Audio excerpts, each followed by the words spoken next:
नमस्कार साथियों। राह संघर्ष की जो चलता है वही संसार को बदलता है।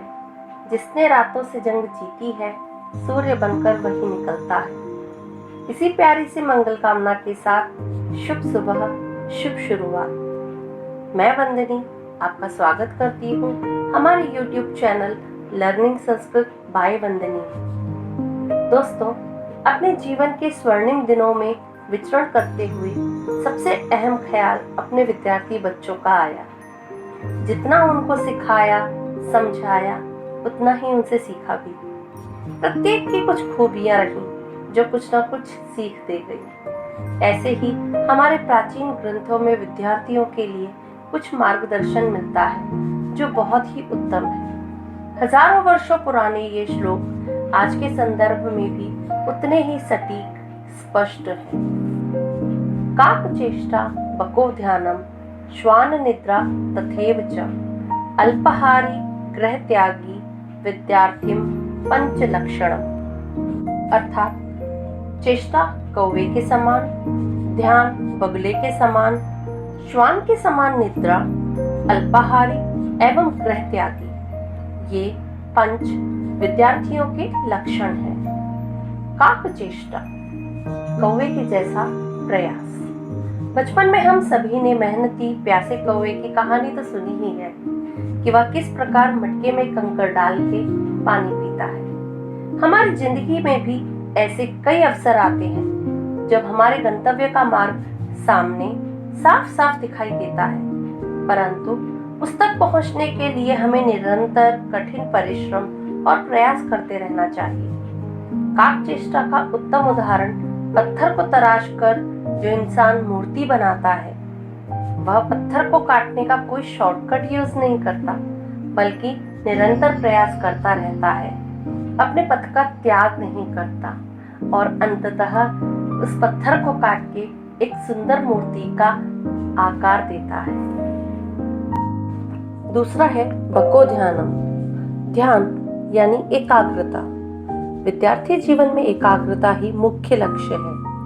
बगुले की दो खास विशेषताएं होती हैं। एक, वह पानी में एक टांग पर गजब का संतुलन बनाकर निरंतर खड़े रहता है और दूसरी, वह अपने आसपास आती हुई मछलियों का शिकार करता है। इसी प्रकार हमारे जीवन में अनेक परिस्थितियां आती हैं, विघ्न उत्पन्न होते हैं, परंतु उनसे डरकर या हिम्मत हारकर हमें अपने पथ से हटना नहीं चाहिए।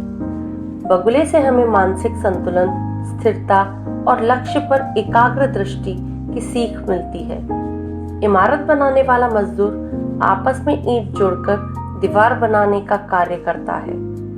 यह कार्य हमें बको ध्यानम का पाठ याद दिलाता है। खुले आसमान के नीचे प्रत्येक मौसम को सहता हुआ वह अपने कार्य में लीन रहता है और अंततः सुंदर इमारत का निर्माण करता है। तीसरा है श्वान निद्रा, श्वान के समान वफादार और चौकन्नी निद्रा। सोते हुए श्वान के पास से हम कितने ही दबे पैर निकले, परंतु उसे भनक लग ही जाती है। श्वान से हमें तत्परता और सजगता की सीख मिलती है।